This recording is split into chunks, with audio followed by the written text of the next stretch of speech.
Device की तरफ से आप सब लोगों का दिल की गहराइयों से खुशामदीद। अस्सलाम वालेकुम दोस्तों। चंद मुश्किल तरीन पहेलियां जिसका जवाब देना मुश्किल ही नहीं नामुमकिन भी लग रहा होगा आप लोगों को। तो आइए बताते हैं वो कौन सी कसम है जिसका तोड़ना जरूरी है। इसका सही जवाब है गुनाह करने या फराइज को अदा ना करने। मसलन कसम खाई कि नमाज नहीं पढ़ूंगा तो ऐसी कसम को तोड़ना जरूरी है। वो कौन सी नमाज है जो ना जमीन में और ना आसमानों में। इसका सही जवाब है वो नमाज जो हजरत सलमान अलैहिस्सलाम की वो नमाज है जो हवा में अदा की। वो कौन सा कीड़ा है जिसका खाना हम चुरा कर खाते हैं। इसका सही जवाब है शहद की मक्खी। उस नबी का नाम बताएं जिनका कफन आसमान से लाया गया। इसका सही जवाब है हजरत आदम अलैहिस्सलाम। वो कौन सी सब्जी है जिसका पहला हरफ काटे तो एक खूबसूरत पत्थर, आखिरी काटे तो स्वीट डिश और दोनों काट दे तो खूबसूरत लड़की का नाम बनता है। इसका सही जवाब है खीरा। यानी काफ हटाएं तो हीरा, अगर अलिफ हटाएं तो खीर, तो अगर दोनों हटा दे तो हीर।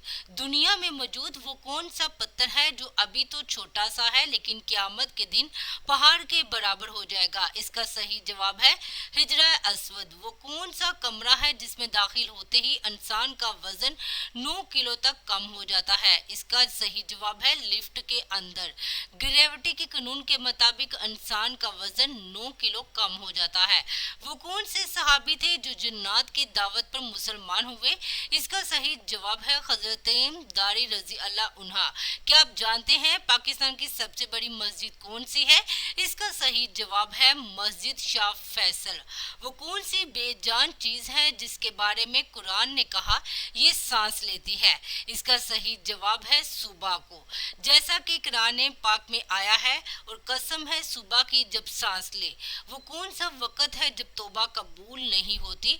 उसका सही जवाब है मौत के वक्त। सूरत तौबा के शुरू में बिस्मिल्लाह क्यों नहीं आई। इसका सही जवाब है ना जिब्राइल अलैहिस्सलाम लाए और ना आप सल्लल्लाहु अलैहि वसल्लम ने लिखने का हुक्म दिया। वो कौन सी बेच चीज है जिसको खाने काबा का तवाफ किया और उसका जिक्र कुरान की तफसीर में भी मिलता है। इसका सही जवाब है हजरत नूह अलैहिस्सलाम की कश्ती। क्या आप जानते हैं जन्नत कहाँ नमाज पढ़ते हैं। इसका सही जवाब है घास पर। इसे घास को साफ सुथरा रखने का हुक्म भी दिया गया है। वो कौन सी मुसलमान है जो जन्नत के जाने के बाद भी दुनिया में आने की ख्वाहिश करेंगे। इसका सही जवाब है शहीद। शहीद को मौत का इतना मजा आता है वो दोबारा शहीद होने का रुतबा हासिल करने के लिए दुनिया में आने की ख्वाहिश करेंगे। वो कौन सी नमाज है जिसे वक्त पर पढ़ने से गुनाह होता है। अराफा के दिन मुज़दलिफा में हाजियों को मगरिब की नमाज मगरिब के वक्त पढ़ना गुनाह है। कौन सी फर्ज नमाज है जिसकी कज़ा नहीं। नमाज जनाजा। किस वक्त बिस्मिल्लाह पढ़ना हराम है। हराम करते हुए।